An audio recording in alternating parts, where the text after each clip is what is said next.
Hi everyone, it's Georgia down in Australia, and welcome to another step-by-step Bible journaling page. Now, I am doing this page today because I shared a little while ago one of my pages in the book of Job, and I had a few people contact me and say, do you have a tutorial for this or a step-by-step or something, asking how I'd achieved this look. So I thought I might kind of replicate it. And a good way to do that perhaps might be to do the facing page so that I actually end up with a double page spread with the same kind of design carried over. So I'm going to do the second half of this design, but this time as a tutorial. Now, apologies for the doily down here, but because this is a completed page, there is secret journaling under there, and you all know how I feel about secret journaling. So to get started, I am on the page that is the end of Job chapter 4 and the beginning of 5. I'm actually focusing on Job chapter 5, so this is still his supposed friend Eliphaz and his big speech. And I am focusing on a couple of lines. As for me, I would seek God, and to God I would commit my cause. He does great things and unsearchable things, marvelous things without number. Now, again, there's a few reasons why I chose this. There's a lot of reasons why I did not choose anything up here. So I am just masking that off. The very first thing I did was to stick down a piece of rice paper. Now, I did want the same sort of feel with the cogs and the steampunky look. On this page, I've actually got a strip coming across the page, so I want to do the same thing here, and I'm going to have it, I'm thinking, coming this or coming back down. I might sort of come down like this. So I'm sort of choosing a bit that I like, and I might start by just cutting a bit. I'm just going to cut that edge off, and I'm just turning it upside down, and I'm just going to mark off a random area. And what I'm doing is I'm drawing over it with my water brush,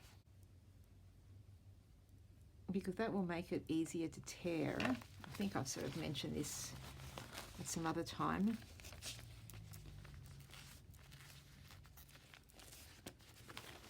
So I'm sort of thinking like this. So I'll cut this little bit off, it's excess. And I'm going to put a piece of paper underneath my page here.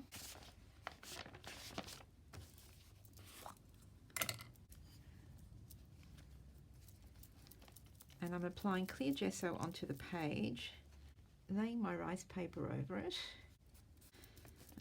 and then brushing the gesso over the top of the rice paper as well. So here we go, underneath the paper,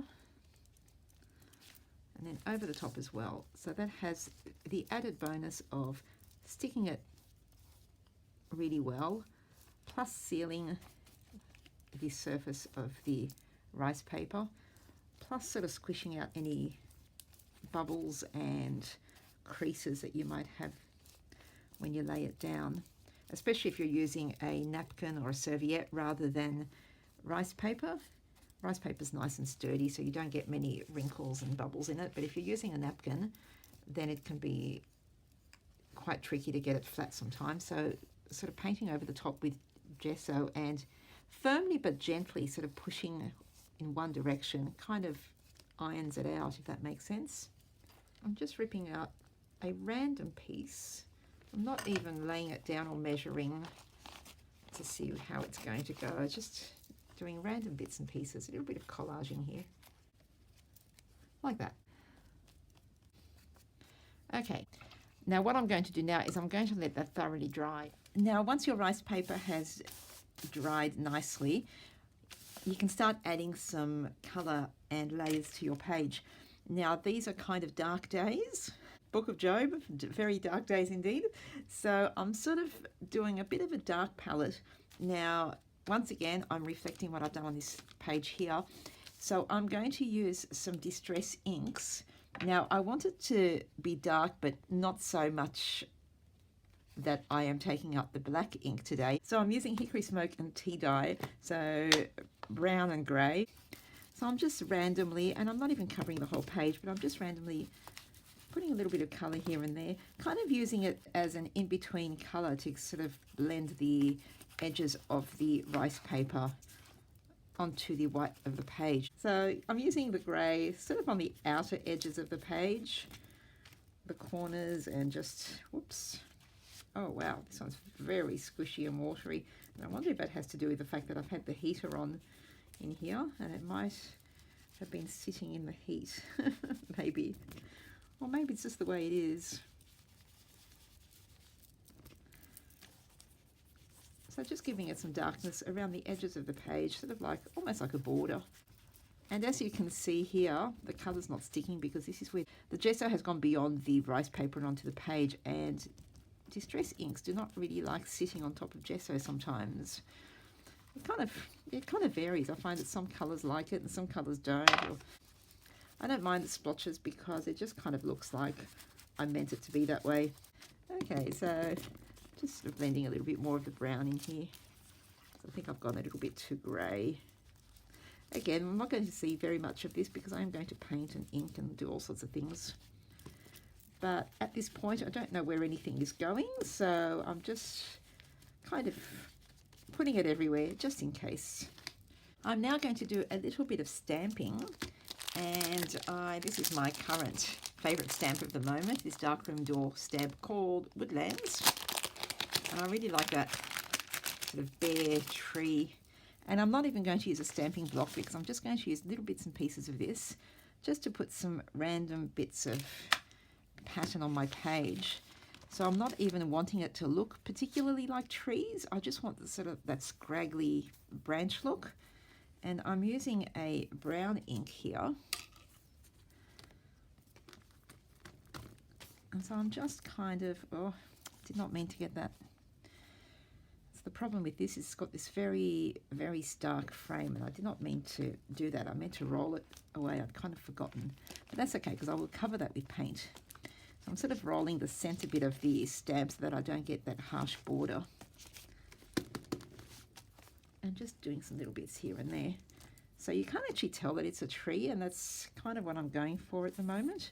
I don't really want a tree look. I just want the random scraggly bits, just to kind of give it that messy kind of, don't quite know what the word is. As usual, George has lost her words. So there we go. So I'm happy with that. Not happy with this, but I will make sure that I cover that. Okay, so now I'm going to add a little bit of colour to the page, and I'm going to use the same colours that I used here so that the whole thing sort of flows across. So colours you have seen me use before because they are a bit of my favourite combination. This dark blue lapis by Dina Wakley, and I'm using turquoise today. And one of my favourite colours, it's called cheddar, and it's a bit of a orangey browny colour. Sort of water down that blue a little bit, and just sort of following what I did here. I'm just going to just randomly splotch a little bit of blue across the page. There's no rhyme or reason. I might go a little bit darker over that terrible mess I made with the frame of the stamp. So I'm almost treating it like a watercolour, watered down acrylic. A little bit here and there. We'll water it down quite a bit. As you can see, I put way too much paint on my little whatever box paint palette. I'm sure it's not a chocolate box this time. I often have chocolate boxes as my paint palettes, but not today. I'm not quite liking that splotchy bit there. I'm now thinking there's too much, but it is what it is. Okay, and I'm going to replicate this sort of bit of turquoise there, so it kind of goes across the two pages. So I'm really sort of doing a bit of a mirror image almost. And then without watering the paint, I'm going to do some kind of thicker randomy bits. Oh, I like how that's kind of blending there. That wasn't planned, but I quite like that.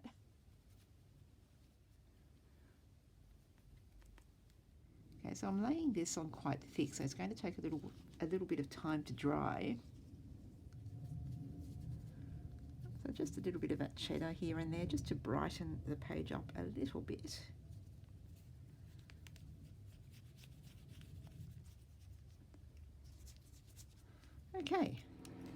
I'm now going to add a little bit of black stamping, and I have this brickwork pattern. And I'm just going to grab some random bits and just stamp here and there.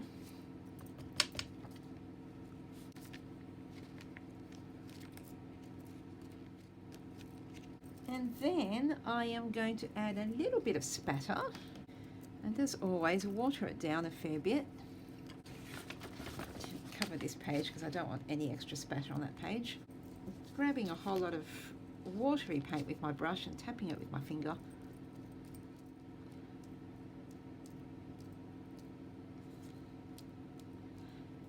And I can't quite describe how I do it, but I'm making these long, by sort of moving the brush and my finger at the same time, I'm sort of getting these long streaks because I don't want perfect spot spatters on this. I want kind of, you know, streaky, smudgy. There are words, but as always, I don't know the word that I want. Okay, I think that's enough. Let that dry thoroughly. Okay, so I have taken a couple of lines from my focus verse, and what I'm going to do is I have "He does great things," things without number, written on pieces of coffee dyed paper, and I'm going to use these stickers just like I did on this side to write "Unsearchable Marvelous." So it's going to be "He does great things," stickers, "Unsearchable Marvelous," things without number, if that makes sense. Now I don't like this huge great big blotch of blue up here, so I want my writing up here. And what I have done also is I have cut out what looks like a random piece of Bible page. This is from one of my art supply Bibles that I rip pages out of and do things, but it actually is this same page from Job as the page that I'm journaling here. So even though you're not really actually going to see very, very much of it at all, it's kind of my little private joke sort of thing that, you know, the background decorative piece of paper is actually a piece of the page that I'm actually journaling. So I'm going to have that in the background under here. Now, before I actually stick it, I have also grabbed some of this hexagony die cut design that I have. As you can see, I've used a little bit of it here. So I'm going to do the same thing on this page. Okay, I might do this. So I'm just kind of ripping it. I am just going for the rough ripped look, so I'm just ripping bits of it off here. And I'm going to stick that down first because I want that underneath my little focus verse thing. So I'm just putting a little bit of glue on the back. And I'm going to stick that up here, I think. I think that's going to go like this. I'm going to glue down my first line. So that will be, "He does great things." Okay, so before sticking this bit down, I think I'll do the sticker bit just to make sure that it all fits. And I'm going to start with the end of the word and work my way backwards just to make sure that it does fit across here. Because if I start with the sticker sticking here and I go across writing the words that I want and I find that I run out of space, that would be kind of disastrous. So I kind of like to work backwards when I've got an edge here that I'm working with. So what I want is "Unsearchable Marvelous things." Whoops. I'm going to work backwards on the marvelous. Now I did, as I was going along, realize that this was going to be way too long, so I've moved the marvelous down and I have the two overlapping, and you may notice something does not look right, and that is that I actually ran out of the letter E, as happens so much with alphabet stickers. And if you see the number of sheets that I have, so this really points to a problem with alphabet stickers, that I would have so many sheets and yet I have run out of the letter E. But I think I've had my say elsewhere about what I would do if I was a manufacturer of alphabet stickers and how I would have an extra sheet with just the vowels and the letter T and S and R. So I won't go on. So this is a really good fix. If you run out of the letter E, there are always 500,000 million letter C's in alphabet sets, I have noticed. Way more than you need and way more than the E. So what I do is I just use the letter C, and because this is a white alphabet, I'm using my white gel pen just to put that little, oh my goodness, not that one, that's meant to be a C. Just to put a little line across the space of the C there to turn it into an E. So now we have unsearchable, and instead of marvelous, we'll have marvelous. So that is a little, just a tip there for what to do when you run out of letters. There's always something you can do. And so now we'll stick this over here. So this little bit of verse writing is turning out to be a lot bigger than on the facing page, but that's okay. I'm not going for a complete mirror image. That would be boring. So now I have, he does great things, unsearchable, marvelous things without number. Right, so what I want to do now is just add a few embellishments to kind of give it that complete mirror imagey. And I have another lock. I've got a lock here, so I'm going to use another lock, but I'm going to put it down here, I think. And there is a reason for me using a lock, but that's part of my secret journaling thing. So there's stuff going on. If there's a story, there's always a story. And the lock kind of means something with respect to the whole, or to this part of the book of Job anyway. But yeah, that's my thing. And I just have this little date kind of tag from a die cut pack or something. I can't remember, from somewhere, from my stash. And I'm sort of thinking, I might stick it there. Yeah, I kind of like it there.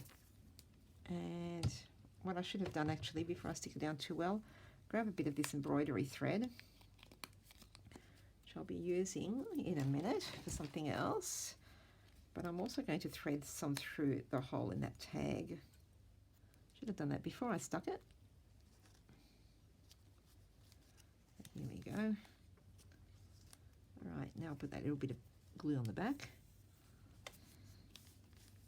I'm just adding a tiny bit of glue on the page just to hold that thread where I want it. All right. Now I'll stick my lock down and then grab more of that embroidery thread, and I just want to put a random sort of scriggle of thread under here like I have up here. So what I'm going to do is just kind of off screen, I put a big dab of the glue onto my work surface, and I'm just going to run the thread through it, doing a lot of glue all over my finger at this point. And then I'm putting the thread down on my page. I'm not worrying too much about the fact that I can see the glue because it is going to dry. Well, I hope this one dries clear. Gosh, I haven't checked. I might actually just put the glue straight onto the page here. It can be a little bit fiddly.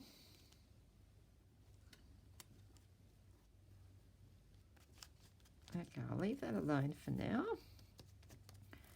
Grab my little transparency. Now this is actually from a set of plastic cards from a Halloween collection from years and years ago. Can't even remember. It might have been from Authentique. They had a little packet of this size 4x6, or just slightly smaller plastic cards with little Halloween designs on them. And what I did here is I just used this particular pattern. It's got a crow on the bottom, but at the top it's got the trees, which is kind of like matching the stamp that I've used, and bits of flecked blue glitter through it, if you can see. So I'm going to just use the other piece here, just like I have over here.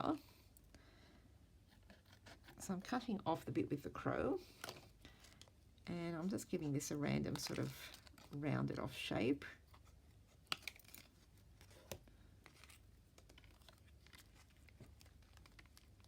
And just like that, I'm going to stick it down here.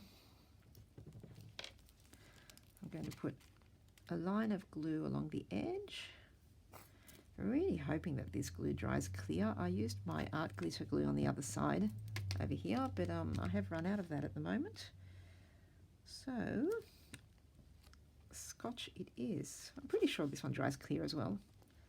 Pretty sure. Now this is going to take a while to dry, being plastic.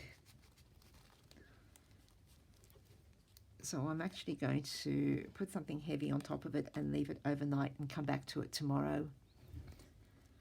Okay, so it has dried clear, thank goodness. So I have this subtle little piece. I don't know if it actually shows up very well on the video, but there's this little piece of plastic with bits of blue glitter flecks through it. So the last thing I have to do really is I'm just going to up here write Job 5.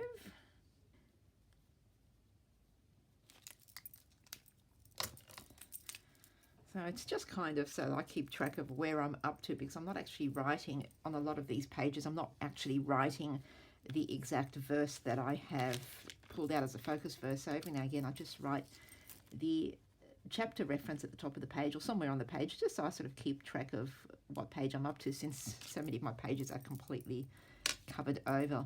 And I'm just going to do a bit of a scribble border around the page with my white gel pen, just to bring everything together.